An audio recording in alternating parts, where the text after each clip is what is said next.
I mean, overall, boys, how we feeling? I mean, Game Awards, a couple days passed. I mean, it was a great show for you right out of the gate.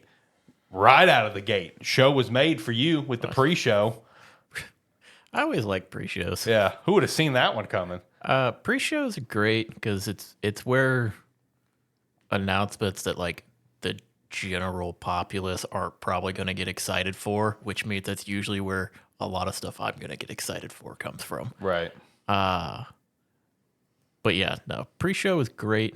I went back and I started looking through a list last night, or actually it had been this morning when I was going back looking through it just to refresh myself on it. Yeah, it's good. Yeah, big game I was looking forward to. I figured they were making, but I hadn't kept up with it for a while. That being Solasta 2. Yep. I was very excited for that. I love Solasta. Right. I wish I could have been in the call whenever she said, Solasta. I wish I could have been in that call just to hear your reaction. Oh, no, it was great because I was like a second or two ahead of John on his stream. I went, oh, Solasta? And he went, Solasta? Yeah. I was still playing PoE at that point, and I just paused, and I'm like, okay, let's take a look at this. And then I was just getting excited because, yeah, no, like I said, it's like, so I love Solasta. I've probably played through it 10 or 12 times. And this just means we'll play through it a few more times. Yep. And that has been a Gamestead Game of the Week. So shout out to that. And I'm sure Solasta 2 will make it on that list one day as well. I do want to give another shout out to a game from the pre-show, Shadow Labyrinth. That Pac-Man, that Pac-Man inspired. That weird Metrovania Pac-Man game. That looks awesome, dude. I mean, they said it was going to be going in a different direction than usual, and went because John and me were watching that, and we're going like, what is happening? And at some point, we saw like the first things of Plips. We both went, Pac-Man. Yeah, we're just we're watching Pac-Man on the screen go through everything. We're going, this can't be Pac-Man. Oh yeah. I mean, props to because that's Namco, right? Yeah, Bondi's doing that one. To taking one of their IPs and just fully flipping it from family friendly to Metrovania dark. Yeah.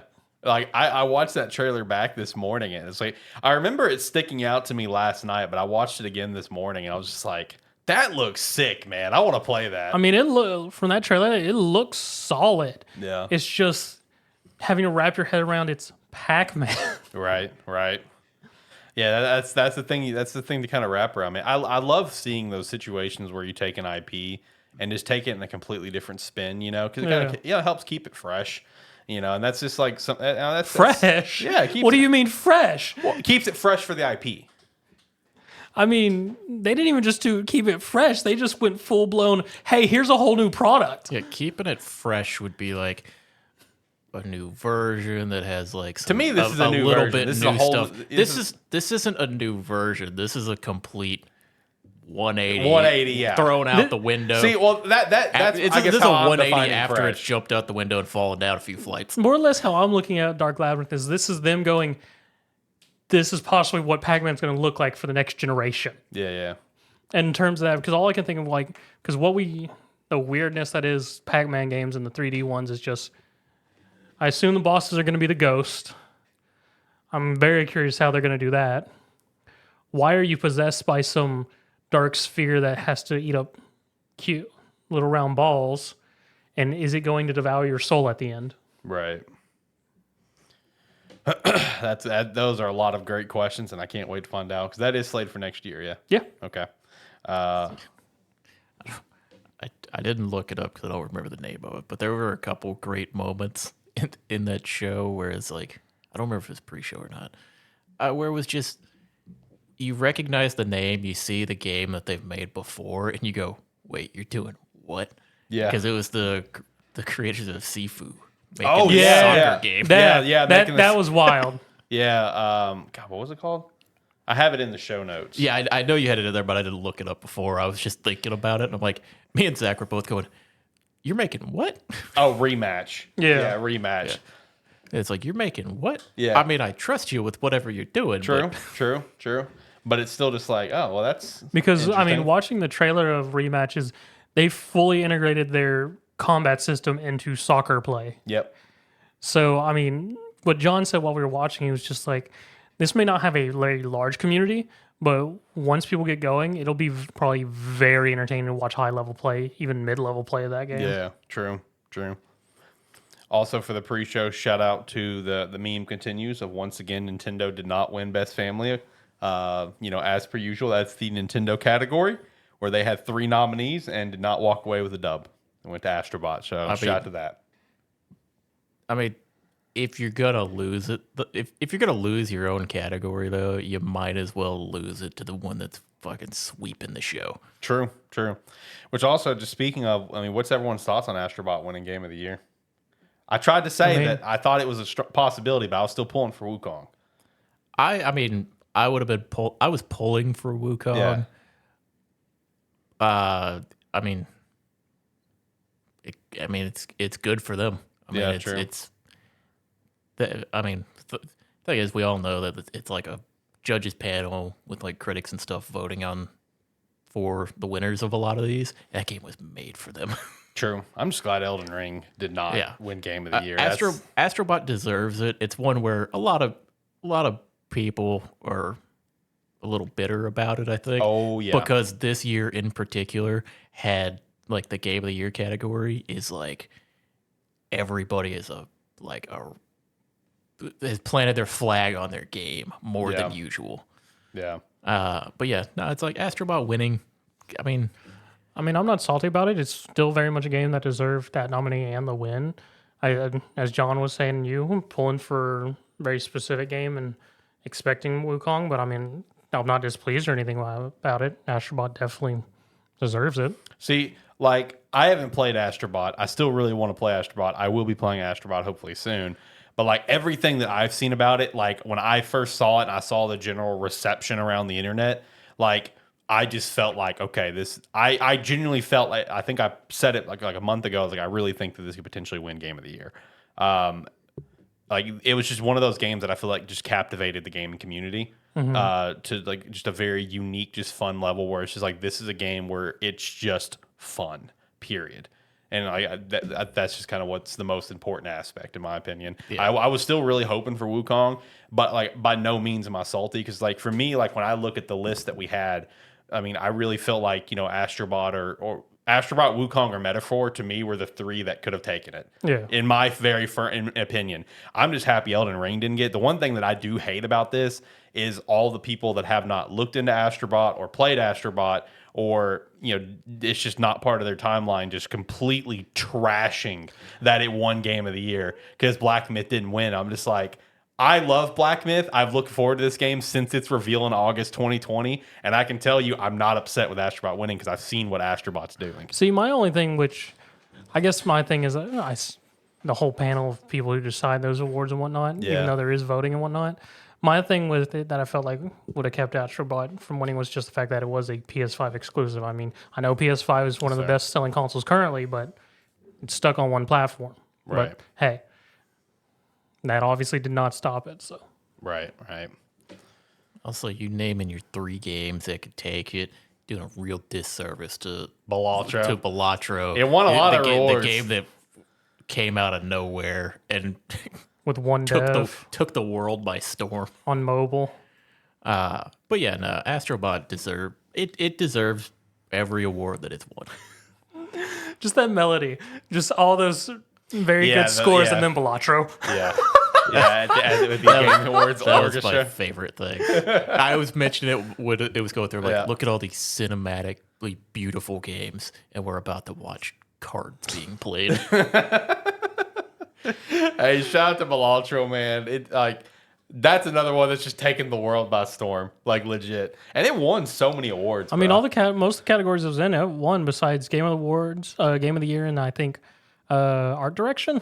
I think that sounds right. Yeah, because Metaphor won Art Direction. Yep, it did. So yeah, no, if like I said when we were watching the show, we already knew Astrobot was like officially the new mascot of Sony. They were going to be able, Sony's going to be able to do whatever they want with it for years to come. Them winning this award just like is the seal of approval to Sony to be like, hey, balls in your court. Can we? What are you gonna let us do? Yeah, and I saw some people talk about that. It's like they just like they were talking about how like it will never not be funny that Sony shuts down the Japan studio, which did like the original like Astro's Playroom or whatever. Not maybe not Astro, but whatever the first Astro property was on like the PS4. And then they get reformed to Team Asobi, and then they go on to win Game of the Year, but they shut them down originally because they did not have hits. And then they go on to win Game of the Year. Someone's like, that will never not be funny. Because I'm pretty much Team Japan Studio, Team Japan, or what Sony Japan, whatever the name was, all it is Team Asobi now. Yeah. I mean, it's all the same people. It's just a rebrand, basically. Yeah, but they just got to after do what getting- they wanted to do. Yeah. You know, which, I mean, you know, they talked about in their speech how they were inspired by Mario and Nintendo, but did not drop Nintendo. Shout out to that. You But know, they got didn't- dancing around that. They didn't mention Mario either. They just, Yeah, they just- did. Yeah, they just danced around it. They danced around it because when he Well, did, no, he said Super Mario Brothers in like '89 or whatever. no, he said he mentioned that the year and that a platforming game came out and opened the doorway for it, but he didn't Okay, I mention swear I it thought he because in mentioned his Super Mario speech he goes, Brothers. and notice how I haven't mentioned either of their Okay. names. Yes, he said that at the end of his speech. Yeah. You know, I mean, it's fair. The inspiration's there because like we made jokes about it when the trailer came out. It's just like, all right, Nintendo won't make Super Mario Galaxy 3. It's like, fine, I'll do it myself because that's basically what it looked like. It looked like it was like Super Mario Galaxy style, you know. So a big shout out to that. Also, another shout out that I wanted to give with the Game of the Year, whatever, is shout out to the Larian boss. You know, coming up and, you know, doing the initial, like, He roasted the entire community. he did. And that's what I loved, dude, because he straight up just roasted everyone and just put everybody across gaming on blast of, like, you know, What, just on social media? No, like, during his speech. During his speech. I guess I clocked out during that. His speech was all about how the games nominated for Game of the Year aren't made for monetization or a cash grab. They're made for the players and the love of the game and development and everything. Basically, just bashing the whole concept of how a lot of AAA developers make games. Yeah. Where everyone's just around, like, just making money. And, like, he kind of really dialed into, like, we as game developers need to make games that we want to play. Something that hasn't been done before, kind of thing, right? Versus just making something that's going to make money. Yeah, I guess I partially clocked Yeah, out during no, because I remember. dude, go listen to it. I remember he that roasted everyone. I remember that moment of him saying games that we want to play. Exactly. Yeah, go listen to it. He roasted the entire. I mean, and he's not wrong because the list of this game. Game of the Year, games of Game of the Year, are all very well put together games that almost no one, as far as I'm aware, have complained about in terms of content, play, and Yeah, all the that quality and everything. And it's like he gets to stand up and do that because they just last year they swept every category that they were in pretty much. And also like their past game, Divinity Original Sin 2 and Divinity Original Sin, they've got the library of games set back for the people that have played them and been following them to be like, this dude knows what he's talking about, and now he's got the world's attention from Baldur's Gate 3 to where he can say all this and nobody can discredit him for anything. Right. Because right now he is, like, Larian is one of those studios that everybody will look to now and go, whatever they're making is going to be good. Yep. So he can say that and nobody can look at him and be like, well, he doesn't know what he's talking about. Yeah, and I really hope some of the bosses that were in that audience that may be making some sort of crap, some sort of crap monetization game, whatever. I hope they got offended. I hope they. Not you, HoYoverse. Keep doing what you do. Yeah, they're fine. They're doing their thing. God, my favorite thing from the Game Awards potentially is the amount of controversy that came out with the Game of the Year, like the games that were nominated for Game of the Year. Then we get to the Players' Choice voting, and we get the most controversial one, which was Elden Ring, makes it in there. We get Black Myth Wukong, Yeah. and then we get like 3 mobile games. Yep.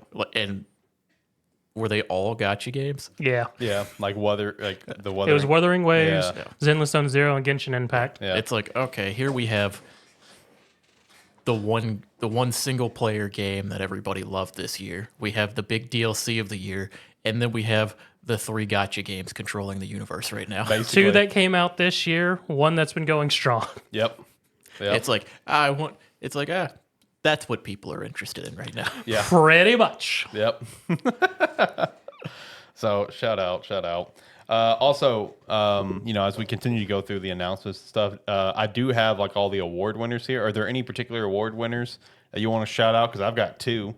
I do want to shout out the performance. Elena, she is the first two-time winner at the Game Awards. She also won back with Hellblade 1. So shout out to that. And then shout out to the brand new award, the TGA Game Changer. That probably, in my opinion, from watching the show again, that was probably got the biggest pop out of that studio, out of that theater. I think that got probably like the biggest pop was that TGA Game Changer thing. And I'm glad that this is like the first year for the Game Awards where Jeff was upfront and honest, where he flat out said, with everything like with the layoffs and shit, it's like we've even had I've had a bad time of figuring out the right way to kind of address it, kind of thing. So it's like it feels like, all right, well, I'm kind of moving in a little bit at the right direction. There was no from everyone that was there, they've confirmed. Everyone that was there has confirmed. Hey, there was no please wrap it ups. So that's cool. Everyone just got to talk and say whatever they wanted, kind of thing. Actually really gave a chance to acknowledge layoffs and stuff. So yeah, shout out to the TGA Game Changer, man. I like seeing that we're kind of moving forward, acknowledging that stuff. That reminded me of Larry Boss Finn when he was doing his speech as well. Mm-hmm. He was like, because he also had to get that jab at Keeley, because he was like, and if you, it's like for the one of you that gets to win the award and come up here, if you get kicked off the stage a little bit earlier than you wanted to, you'll always be invited back next year, and you get to talk as much as you want to. Yep. Yeah, I caught that too. That was nice. Yeah. No, that was great. There was a couple that I wanted to shout out here in particular. Ongoing game usually has been dominated by like Final Fantasy 14. Historically, like No Man's Sky. No Man's Sky was in there. Yeah. It's like they've been winning it. And Helldivers 2, a game that came out earlier this year, managed to actually beat out some of these mainstays of the category. Yeah. And the other one was community support. The one category Baldur's Gate 3 was available to win this year. They won. Yep. Which further adds to what you're trying to say. Yeah. Kind of just shows they're still maintaining to like please their community. It's like some of the other games that were in there, it's like they probably would have had a better chance if Baldur's Gate wasn't in there. Yeah. And I wonder how much of this is you see Baldur's Gate, click Baldur's Gate because of how much people love the game. Mm-hmm. But that also says something in and of itself. Right. Only one I really want to shout out is adaptation, because we had actually a phenomenal year for adaptations, honestly. And just you go into Fallout. I mean, I guess in my mind, just Arcane hype from a couple years ago, but no, Fallout was fantastic. And honestly, I'm sort of actually happy it beat out Arcane. Yeah. That was a shocking one in the moment, though. I like I said, when we heard that, I had a theory of it, because when the awards were announced, Arcane wasn't finished. That's true. That's fair. It was like we were still waiting on episodes. Yeah.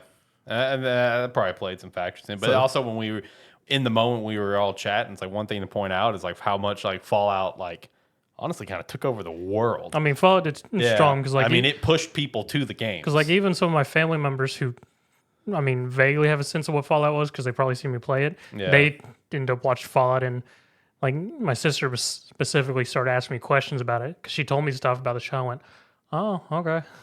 Yeah. Yeah. No, the Fallout made sense, and I'm actually kind of glad it won, because it is one as well as like people I know that do not play games were asking me about Fallout and became invested in that universe after the Prime series. Yep. And the other one, just want to note, wasn't a surprise winner, but esports athlete with Faker. Oh, yeah. Faker's just had a phenomenal year. Because is he retiring after this year? I think it's unclear right now. I don't know. I haven't heard if he is. But just based after the events this year, I'm just waiting for the Faker documentary. Oh, yeah. Because I would watch that. Yeah. No, it's one where in any esports category where you see T1 or you see Faker in the category, you expect it to be the winner. Yeah. But more so this year than the past couple times he's been in it. Yeah. I think this one in particular was like a more deserving win. Right. And Yeah, and maybe some of the times he's won in the past. Yeah, I Yeah. more or less feel like the same way because like so in the previous times he was in it, I mean he lost one year, I'm pretty sure. But like one of the first years it was just like because he was a top player. But this year it was very solid. Yeah. I wonder if he just got all the trophies in a closet or if he actually doesn't put up somewhere. It's like, oh, I'll get another one of these. That was funny when they started doing like esports categories and stuff. I went, oh, it's time for League to dominate the next few minutes. Yep. Last two that I'd want to shout out in terms of the award winners is a shout out to content creator Queso. That was awesome to see. Loved that. Did you see his reaction to him winning? Oh yeah, loved it, man. Love Case. Case is great. And then also narrative with Metaphor. Metaphor on just such a powerful story throughout the game. Still haven't beat it yet. I have kind of put it down for the moment, but just the whole premise around the game itself, man, just very very powerful. So I'm glad to see that one took home narrative. It's pretty cool. Yeah. Best action game of the year. Black Myth Wukong did get its win there. Yep, it got something. That's all that matters. Yeah, it got something in there. Glad to see it happen. Oh yeah, for sure. After the long development of the game, just the yearly updates. The long We've been so wait, excited for it, and to see it walk away with the success and a couple awards to go along with it. Yeah, and let's not even we could all be happy with it. Let's not even discredit like we said at the beginning. Other awards elsewhere. I mean, it won Game of the Year with Golden Joystick, stuff like that. So just overall, happy to see the success of Black Myth Wukong. They just added the boss rush mode. I think is what they just added. Plus, I think they finally added a map. I think they finally added a map. Doesn't need a map. But they did add boss rush. I think is what it is. Yeah, they were talking about that's what they were talking about, boss rush mode and being able to go through it. So that'll be interesting. I also thought it was funny when they accepted their award. They made sure to note that our game is definitely not too hard for new players. They did say that on stage, so that was pretty funny. So shout out to that. Basically, like, you have no excuse. Go beat it. I feel like that's calling me out right now. Did you beat it yet, or have you just kind of put it down for the moment? I put it. I know you were towards the end. I put it down for a little bit. I'm at like right before the end of the game. See, I'm still at the part that you hate in that third area. Yeah, no, I'm basically at the end of the game. I just haven't beaten it yet. Gotcha. All right, let's jump back to some announcements. So one big announcement was Witcher 4. So, we just had that news recently where it's just like when Witcher 4 gets revealed, it'll release 1 to 2 years later. So clock's ticking. You got till 2026. Let's see the game. Yep, and with the trailer, we're starting from my understanding, a new set of games following. I always forget how to say her name. Siri. Yeah. Which people are pissed about. And I still have yet to finish Witcher 3. That's on me. But I don't see where the anger's at because to my understanding, Witcher 3 ends setting her up to be the next character. I've seen some videos and articles really diving deep into details in the trailer that contradict that ending of Witcher 3. Mm-hmm. So it could just be something where it's happening. It's gonna happen. We're getting Ciri there. Yeah. It's some of these little detail things we're gonna find out as we learn more information about it. It's a little early for people to be getting mad at it. Yeah. I also understand, from what I've kind of gathered from this, is the main saga of books, which, the games are not adaptations of the books. They are inspired from the books. CD's always made that very clear. But the main saga of the books, not the spin-offs about Geralt's adventures, the main saga, Ciri becomes the kind of the rotating main character anyway. So it's everyone's so mad that she's the main character. I'm but I'm not a diehard Witcher guy, but to my understanding, this is supposed to happen. So I don't know why we're mad. Yeah. That's the thing. I think I saw an article or something where it was being said. It's Geralt may have been the driving force behind it, but Ciri has been the focal point of the story. Yeah. So it's leading to her being the Witcher makes sense. Yep. We also got a new Elden Ring game announcement. Standalone game, not expansion. Okay, have you looked into this to see what it actually is? Night Rain. This thing's fucking weird. Yeah, I've kind of gotten like a lot of people seem kind of about it, but you know, obviously excited. But It is, from what I understand from like article and a couple videos I watched of people talking about it, it is essentially a 3-player co-op sort of roguelite boss rush, where you kind of drop in to a big open map and like boss rush your way, and you pick a final boss that you have to beat, and it's like this weird mixture of like roguelite / closing circle time limit type thing to beat it. So it sounds extremely weird, but FromSoft hasn't really missed yet. true. So maybe it just sounds weird, and by the time we get there, it'll look perfectly fine. Yeah, I was about to say, I mean, watching the trailer and all the gameplay it was in it, I mean, still looks solid. I mean, Yeah. saw different weapon types and whatnot for people to mess around with, some new traversal stuff. So I don't see why it would be initially bad. I think it's just because it's so Different. such a different concept, and it's one where, yeah, this is clearly kind of a smaller scope game for them. Yeah. So it's like, and they're actively working on like 2 or 3 projects right now. Oh yeah, yeah. So it's like maybe they just wanted to have some fun with it, and they're like, here's a little interlude. This isn't like a main game for you to spend all of your time in, but here's something you can hop into every now and then and have some fun with. Play with a Yeah, friend or yeah. two. Yeah, it's like hop in with your buddies, you play over. it for a little bit, and then we'll see you in a year or 2.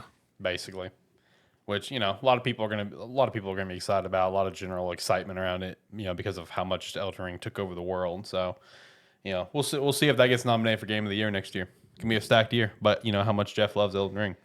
Let's see. Next up was an entitled project from the creators of Ico, Shadow Colossus, and The Last Guardian. Not a lot of details on it. It just looked really interesting. All I know, it's going to hurt people's hearts Yeah, 100%. and kill people emotionally. Oh yeah, 100%. I mean, that immediate vibe, I feel like I got that. You know, with whatever the devastation is, that was kind of counting out. Whatever that devastation is going to really shatter some people's hearts. Plus, with just kind of what they do anyway. You know. Yeah. But hey, it's good to see they're working on a project with that little teaser. Got another look at Outer Worlds 2. Woo! Loved the setup for it, where it's just like they kept talking about the two part. Oh, yeah, no, that's how they part do all their 2. trailers. Yeah, where it's just like Fallout, New Vegas Part 2. You know, just you're throwing that stuff in. That was great. Loved that. So, Outer Worlds is a fantastic, fun little shooter game. Yep.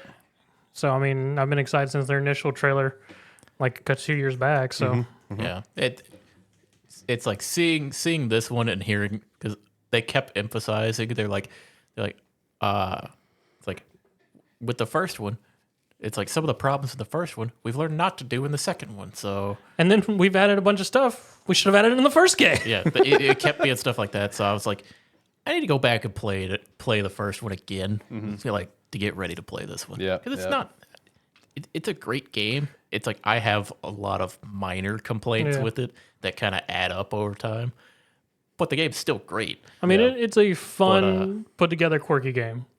And it is very fun to play. So I'm gonna have to go back and play it again in preparation for the second one. Yep.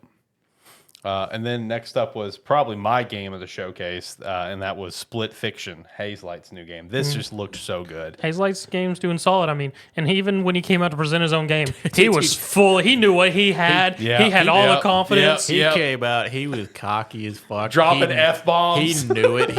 He's like, "What's up, bitches? Last time I was here, I won. Check this out. It's gonna blow your fucking mind." Legit. Oh, like that could have basically been word for word. I mean, like he came up just with so much confidence, dropping F-bombs, not giving a damn. And even Jeff said earlier that, you know, was like, oh, when Joseph's going to come up and reveal his new game, he's just got, you know, the floor is his against our better judgment. And which, if you go back and watch their, like, one of his original announcements of No Way Out, and just the full circle of, I've had 2 amazing games. I can't do wrong. We got this. Yeah. Hazelight's kind of entered that same realm of like when you know they're working on something, you know it's going to be great. I will say I haven't played It Takes Two yet. It is one that I very much still want to play. But this looks sick, and I want to play this when it comes out. I mean, you and me played like halfway through A Way Out, which was fantastic, and then it's been nothing but praise for It Takes Two, and all of its highs, lows, and very detrimental emotional triggers. It is brutal. It is brutal. That game is unbelievable. I love It Takes Two. Like just the from the gameplay standpoint to the story and just the narrative, everything about it's fantastic. So Split Fiction, the whole concept of going between like a fantasy and a sci-fi, kind of universe. Yeah, the mix about it. Like, God, I'm looks excited. So good. Yeah, dude, this is gonna be nominated for Game of the Year. It going from like you said, going back and forth from fantasy to sci-fi. And it's like in the fantasy world, like you have your dragon that grows up over time that you eventually ride, and then they cut to science fiction. It's like, well, you have this little ball that becomes your exosuit that gets more powerful over time. I'm like, what the fuck is happening? This looks awesome. I mean, that's what Joseph said in the trailer itself. It's like you're in for a fucking wild ride. And I mean, I'll be very curious because all of Hazelight's games have also been very focal on two-player and having gameplay mechanics that requires two people and working together. So I wonder how that's all going to work in with their mixture of levels in this time around. Yeah, true. That's a good question, especially potentially those spots where they'll both be in their own worlds or opposite worlds of each other. You know, potentially. That's a good question because I think for the most you're part, always going to be in. You're all in one or the other. You're always in one or the other because you felt you both ended up in the same. Because the whole setting is like they're at some thing where these riders get absorbed, get put in these bubbles that shows their own books, but because there's two of them, it's the machine's having problems going. What are we doing? I assume you go from sci-fi and then like where you should be going to the next sci-fi world. You then 100% transform back to fantasy. fantasy. I'm just saying it's not going to shock me if there are moments where you're in both. I was about to say it won't be surprising to me if towards the end or mid game it starts freaking out. And there's constant level switching. Yeah, like that wouldn't shock me, especially with a guy like Joseph leading it. Also, the fact that it's about to be 2025, and one of the developers making some of the most highly anticipated games is purely focused on making couch co-op games. True. Oh, it's fantastic. And it's like, that is not something that I think any of us would have expected to be like, yeah, it's like this developer, they only make couch co-op games. They only make hits, and they're going to be nominated for Game of the Year again. Yep. It's like, we just don't get that anywhere else. No, you're right, because like there's really no other studio that dials in like that. You know what I mean? Like other studios, they'll make multiplayer games and be like a 4-player online co-op or something. But like a game that's designed to be couch co-op, it's Hazelight and nobody else. A game from the ground up is like you have to have 2 players to play this game. Like it almost feels like it's like an untapped well of potential. It really is. Because it's a well that was obviously pretty prominent back in the day, to some extent. But like now it feels like it's just completely untapped. I mean, because the couch co-op genre more or less evolved into the initial multiplayer competitive. Yeah. And that's where it went off to, and most people sort of put couch co-op aside. Yeah. Yeah, I did want to mention because the foresight they had as well, because like with No Way Out. Oh, Way Out, yes. Or A Way Out. I said it wrong the first time. I said it, and I was like, that's not right. But yeah, with A Way Out, they knew they designed a game that required 2 people to play. Mm-hmm.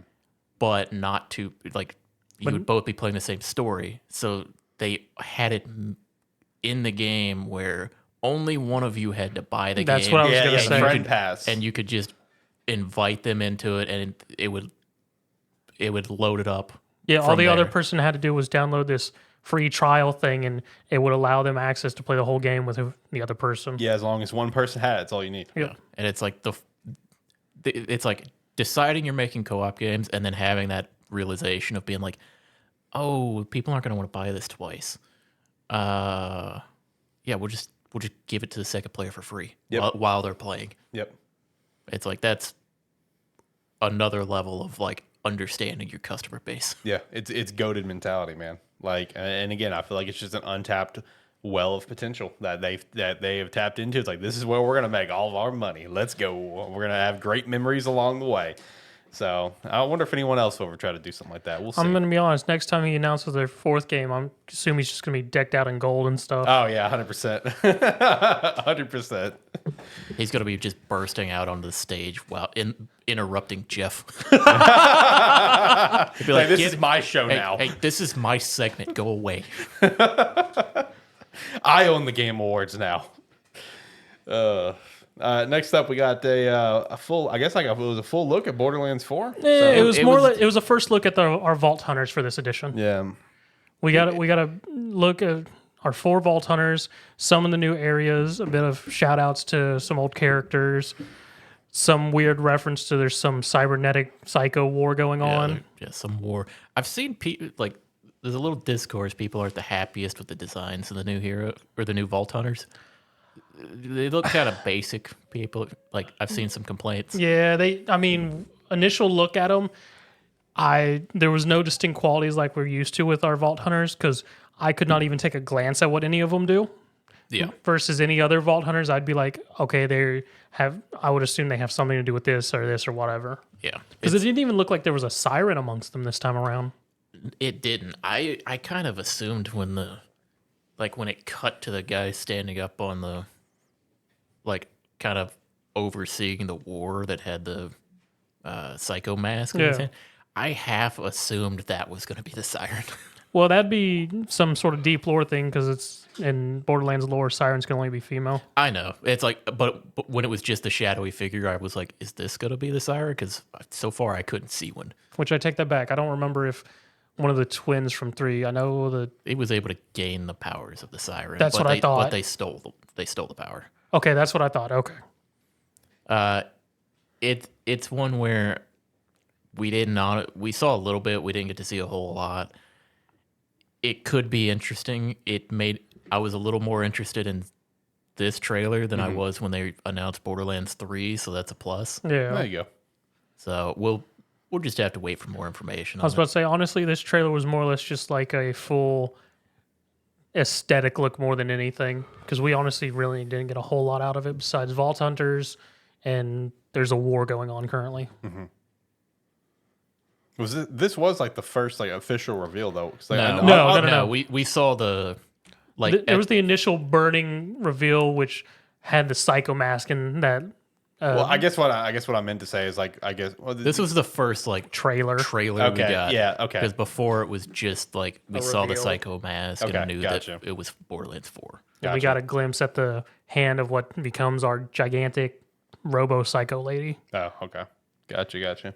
Because that's how that trailer started, was more or less picking up sort of almost a leave off of where the reveal trailer was. Mm-hmm. Another one slated for next year.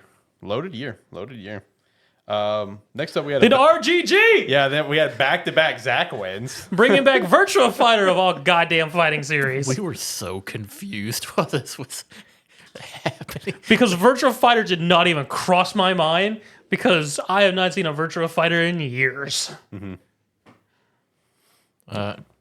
I mean, it looks great. It was just kind of cinematic stuff that we saw.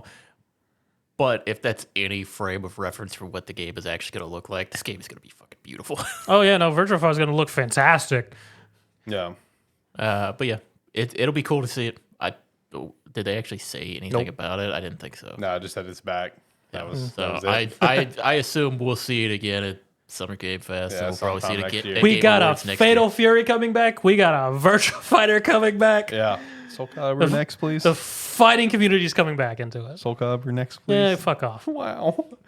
You also got Project Century. That looked interesting. Game looked insane. Yeah, that looks wild. Yes. I mean, I'm hoping it's a new IP because, it could be a Yakuza, but I'm very unsure. Yeah, we both thought it was a new Judgment. Yeah, but by the end of it, no, it's too brutal for Judgment. Yeah. I'm really not sure what RGG's cooking with Project Century. It looks fantastic. The overall bit of gameplay we saw seemed very fluid in terms of fighting, in terms of just weapon use, hand to hand, and all that fun stuff. Yeah.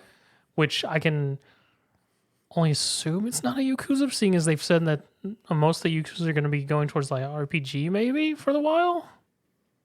But yeah, I'll be curious what actually see what this project's official name ends up becoming. Did they put a year on this? I don't think so. Nope. Okay, that's what I thought. Besides Century. I God. I kind of expect it to not be tied in directly. Like, if anything, it'll be like an old school, like secondary game, kind of like Judgment was. Yeah. But I don't necessarily think it's gonna be tied in with it. I mean, they gave us Ishkin, which was technically it was Yakuza like, but it was a different offside story with Yakuza skin on it. Yeah, it was. This isn't Yakuza, but it's all the Yakuza characters. It's a Yakuza reenacting a historical drama. And It's like we wanted to make something else, but we've only designed Yakuza characters. we only got these character models on hand.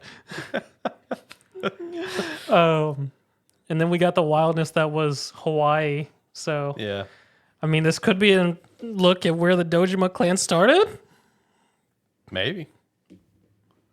Lots of possibilities, I suppose. I mean, but generally, just I feel like what you're saying, just the hope, just be like kind of a new IP. That would be my initial thought because it has no real draw or tie-in that could be to either Yakuza or Judgment, at least at first glance, besides the combat being a very much updated and upscaled version of Yakuza combat, which much more fluidity and overall hand-to-hand combat. Yeah. Yeah.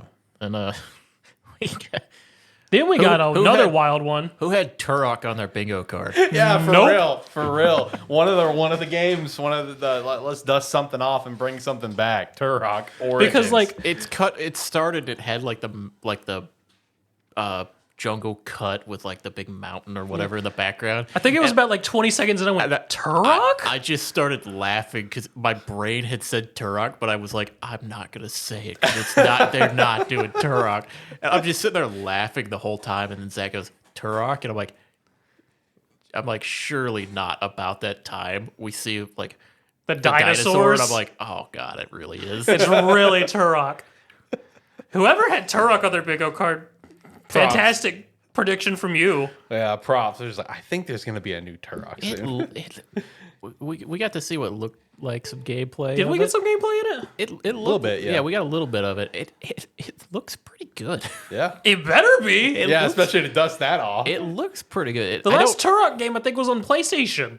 Yeah, like 64 PlayStation, right? It'll be I think it was like 2006. Actually, yeah. Now that you 2006 mention or it, 2008. I think they had a Turok game on the GameCube. They did, didn't they? Yeah, I think there was one on the GameCube. Yeah. But yeah, no, PS2 and stuff. That'll be really cool to see how they're updating it to bring it back. Right. Like what are you gonna do to make kind of stand out, kind of thing? Just like this one, we already mentioned earlier. Another property getting dusted off. Onimusha, Way of the Sword. Who had Onimusha on your bingo card? Kudos. I always have my fingers crossed for an Onimusha. I never voice it, but Never voice it, but it's there. because Onimusha was a fantastic series, even while watching that trailer. After the trailer, actually, I mentioned John was like, if you go back like to the original Onimusha, you could sort of see initial like gameplay ideas for future Souls-like games. But the last Turok game was in 2008. There you go. So it's been a hot minute. So that was a PS3, Xbox 360 generation, then, right? Yes. Yep. And the last Onimusha game was, the 2006 one, Dawn of Dreams, which was on PS3, I want to say. Nope, PS2. It was still PS2 then. Damn, hot minute, man. Hot minute. Last Onimusha on the PS2, and now we have a brand new one coming out for Xbox and PlayStation. I'm assuming Xbox. I think it had Xbox on there as well. I mean, it would make sense. Yeah, so I mean, shout out to that, man. Shout out to a couple properties getting dusted off and coming back, man. Who would have had those in their bingo card? Got a new look at a Dying Light game, Dying Light the Beast. So shout out to that. Got an extended look at Mafia: The Old Country that was revealed earlier this year. Looked pretty solid, very cinematic, which I mean that's kind of the approach that these games kind of are. Yeah. But looked solid. I mean, it does look very solid. I'll be curious to see how it game flows and whatnot, seeing as we're going from Kind of more sort of modern kind of thing. To, yeah, You know, to what was it, early 1900s in yes, Italy or whatever. So where they got both cars and horses going. yeah. This was one where I'm like, I don't know if like I just underestimate how popular the Mafia series is, but this felt like it got a very large amount of time allotted to it for its trailer and everything, just in Sure. comparison to a lot of stuff. And the entire time I'm like, Mafia of all things. Yes, Yeah, I'm like, that's fair. I don't know if I underestimate how popular it is, or if they're just like, maybe if we show enough, people will get excited for it. Yeah. it's very much in the cult classification. Have you played all three? Yes. Okay, so I was going to ask you this because I saw something earlier. You know, as you know, I've only played the first one. So apparently, this game is going back to like gameplay roots and ideas and mechanics similar to just 1 and 2 specifically. What makes that stand out from 3? As someone who hasn't played 3, 3, so 1 and 2 would feel similar to like updated like older PlayStation third person shooter games. yeah. And more or less focused on story and gameplay involved in the story, versus 3 was very much a you just go do a mission, don't really interact with the world at all unless you want to, and just get through killing everybody to finish the story and collect your guns and whatnot. Okay, so it's just this one. You know, them saying that it's more akin to like 1 and 2 is just them saying like, hey, this is gonna be more heavy narrative driven. That and more world immersive. Okay, Yeah, well, that's because I think 3 had a lot of cool stuff you could do in the Yes. world. It was just there was no reason to do it. Correct. Okay, gotcha. Yeah, versus 1 and 2, there was very much a reason to interact with the world and the cities they had created and whatnot. Gotcha. All right, I'm following. Well, shout out to Mafia Old Country. It's going to be currently a summer release. That'll be a good summer title. Yes, it will be. Yeah, that'll be a really nice summer title to throw in there. You get fucking Crimson Desert. Oh, Better yeah. look at This it. looks so good. God, I've been waiting on Crimson Desert Knew for a long nothing So good. about this game. I've been. We saw a little bit of it, maybe earlier this year. It was earlier this year. This was announced like 4 or 5 years ago, or like it was initially, like, it was like known about for the community that was kind of around it. But yeah, I've been looking forward to this for a while. It's for Pearl Abyss, people behind Black Desert Online, similar combat system, which is what the game is known for. So very, very excited to see more on it, and it looks really fucking cool. This is why I haven't heard anything about Dokev. They've been working on this.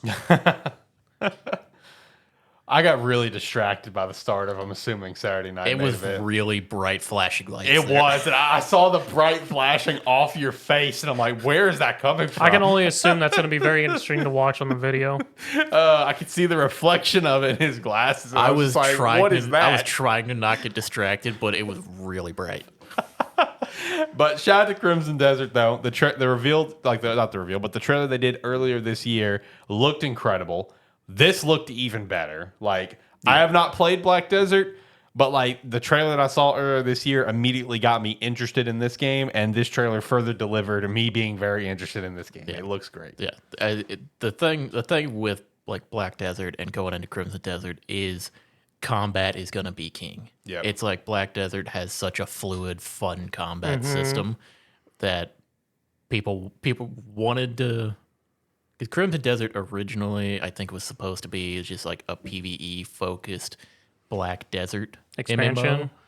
MMO. And then Black Desert incorporated a lot of PvE stuff into Black Desert Online. So then they just rolled this into, I believe, a single player experience with the similar combat system and that. So very much looking forward to this. I've been excited about this. I've been excited to see information about this game for years. Right.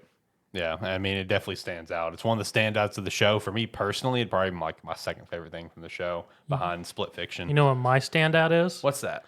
Dispatch. Dispatch looks so good. Especially after rewatching the trailer today, I'm just like, this just looks fantastic. I mean, this is very much feels like Telltale Games vibes, and a very good Telltale because it's by the this team. one. Okay. It's the team that did Wolf Among Us Yeah. and the Borderlands Telltale games, which are both fantastic choice-based driven games because Telltale's from the Borderlands is still one of the highest rated Borderlands games, funny enough. And then Wolf Among Us is a fantastic It was adaptation of a comic, which actually led to me reading that entire comic series. yeah. That Wolf Among Us was one of my favorite of those style of games. Yes, it was very well done. But yeah, very, very much looking forward to So Dispatch is very interesting with the whole superhero mechanic of, Yep. and you're going to be dispatching heroes to do stuff, then having these choice-based conversations with your colleagues and whatnot. Hell of a cast too. Oh, voice cast. Hell yes. of a cast. Oh no, it's funny that Charlie Moist Critical Yep. that people say he voiced the Batman and he's just denying it. Yep. Yeah, like I saw the clip of where it got to the exact point where he's just like, "You gonna eat those Twinkies, whatever." I'm gonna eat those Twinks. Yeah, and he's like, "That's not me." So I don't know who that is. It's like name pops up, Moisture. That's not me. No, that game got put on the wish list. That game looks great, man. I'm excited for that one. Then, like we mentioned earlier, Okami sequel. Shout out to that. Hideki Kamiya is going to be the game director with his new game company, whatever it's called. I can't remember off the top of the head. But he left. I think it was like what? Didn't he leave Platinum just earlier this year? It was kind of a big talking point, I whatever. believe so yeah. Yeah, and then formed his own thing, and now here we are collabing here with Capcom.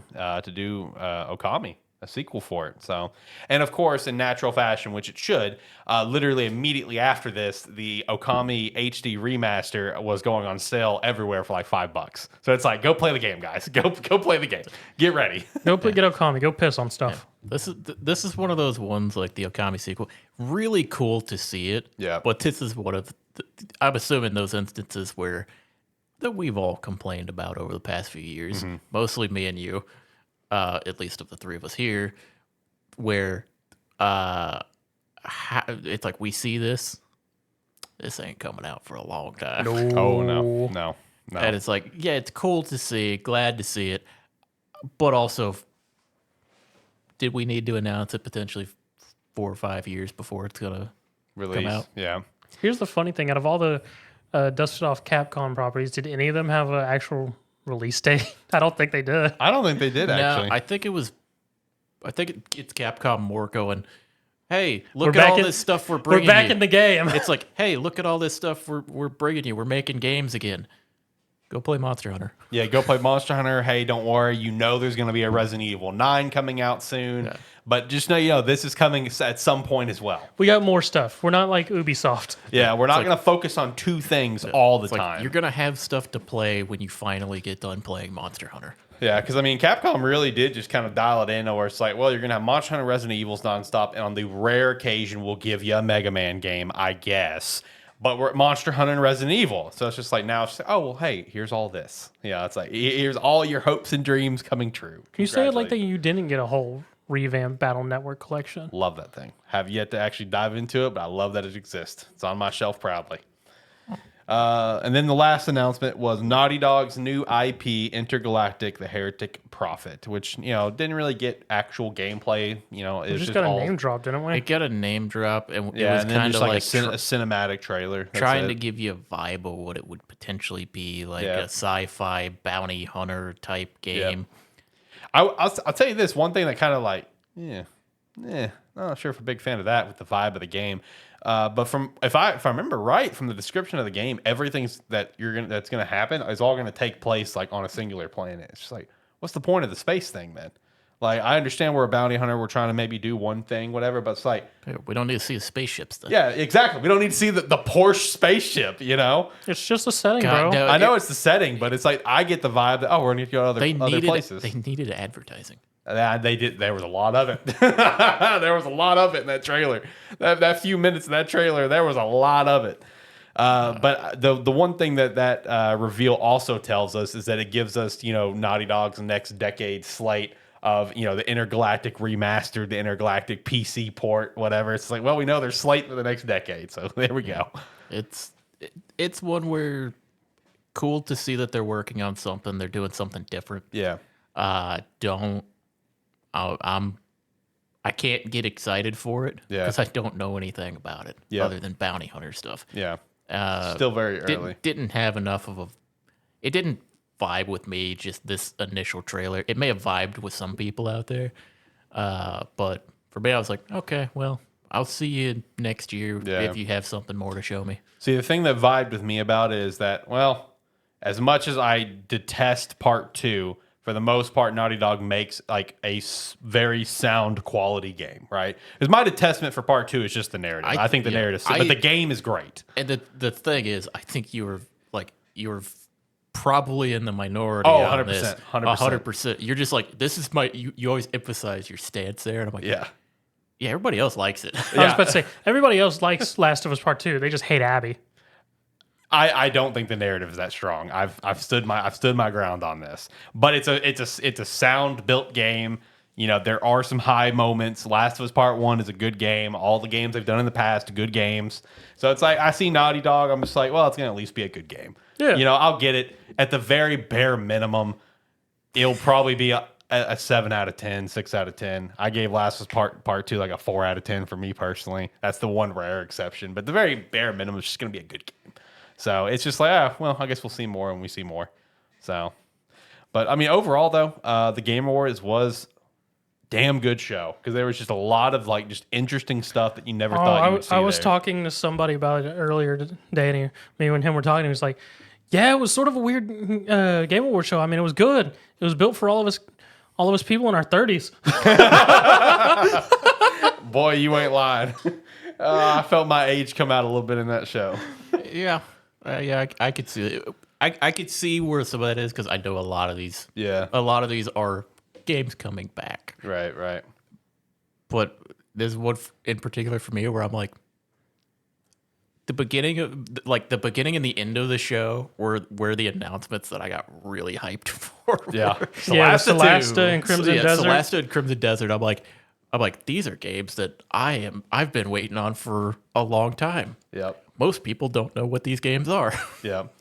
Yeah, we all three of us were able to take something away from this show as like just immensely excited. I mean, you with like Celeste and Crimson Celeste Desert too. Like it was. Yeah. I think that was before you. Yeah, that was popped off before for a him. little while. Yeah, I literally I was like, fuck the rest of the show. I'm happy Yeah, already. it's like you're done. I mean, you had your double games there with Virtua Fighter and Project Century, whatever. I mean, Split Fiction, which all of us are going to be mutually excited for. You know, we're all mutually excited for Dispatch. You know, I'm looking forward to Crimson Desert as well. I mean, overall, it's just a very good show. Lot to be enjoyed from this one. A lot to look forward to in the next year or two. Dude, a lot to look forward to in just the first quarter. You know what I mean? Oh my Lord, this February and March, boy, That was sort of nice that a lot of the initial trailers, like in the pre-show, Yeah. going into the all opening very of the, early. It's like the first third of the show, everything had a date. yeah, it was coming out either March, pretty much March. Yeah, because that's even what Joseph said with Split Fiction. He's like, but you only got like 2 months to wait. You'll be fine. Yeah, because I think the furthest out title was maybe an April date. Pretty much everything Yeah. else was In March terms- or before. Yeah, in terms of stuff that got his dates. Yeah. Because it didn't get a date. Celesta got end of year. Yeah. Yeah. Or like, end of 2025 is what it got. But other than that, it was like an August date Yeah. was the furthest one. Which, oh, by the way, I saw you followed or wish listed that Steel Hearts game. Did you actually play it? Still Hunters. Steel Hunters? I tried. What does that mean? I got to update my PC again. Oh. Oh, okay. I tried to play. That's a weird mech fighting Yeah, game, right? I mean it's an open beta until the 23rd, so I figured I'd give it a shot. I tried to play it, and my computer went, "Oh yeah, you don't got enough memory for this." I started looking at reviews for it. Apparently, it's a duos based mech fighter where I think there's 4 or 5 other teams, and it's an extraction BR. Interesting. And giant mechs, interesting. Okay, I did see a downside to it though. I haven't played it yet, but based on some of the reviews, it does have a pretty big downside for players trying to come in. I sort of figured it might. And it's leveling up mech in particular gives you a straight stat increase for that mech instead of like upgrade points or something like that. Yeah. So it's just straight number increases. So as you play a mech more, your health, damage, everything goes up. So you ideally is- just want to play the same back and don't want to jump which around. yeah, which is unfortunate because it makes it where I haven't played it yet. I still want to try it, but it makes it where trying different things or coming in later It's going to be detrimental makes it harder to get into. until they get a good matchmaking setup, But which I will still probably try it just to get an actual opinion on it for myself. That's just from reading And- like reviews. that's more or less what I try to do, but I'm going to buy me some more memory again. So, Oh, what RAM? yes, memory. Yeah, gotcha. So with the Game Awards, I tried to pick out all the stuff that I thought was the biggest and our personal favorite. Was there any announcements that I missed? I've got like the full list in the show notes. It's Yes! a novel to go through. What did I miss? For me and my gotcha community, Oh, my bad, bro. we got to look at our first possible new character for Zenless after our big update in 1.4 we're fixing to get here on Wednesday, which is a character I fucking knew was going to come out. Because Yeah, you were saying that when the trailer was happening. I knew she was going to be a character. there's way too many posters that with her face on it that look more detailed than all the rest. And then with 1.3 update, she's sneakily in public looking at the poster in an area where no one's been before. Because that was the first thing I noticed in 1.3 during the afternoon on 6th Street. She's just standing there. I went, "You're not normally here. Who are you?" And then we got our first look for Star Rail, our next planet, which is going to be starting with, from what Jeff was saying, 3.0, but we're just now in 2.7, so I guess 2.8 they're going to start it, I guess. One thing that you didn't have highlighted here is First Berserker. Oh yeah, the Kazan? Kazan. Yeah, We got a extended cinematic trailer for it. yeah. I saw the pre-orders went up Yeah, too. looks great.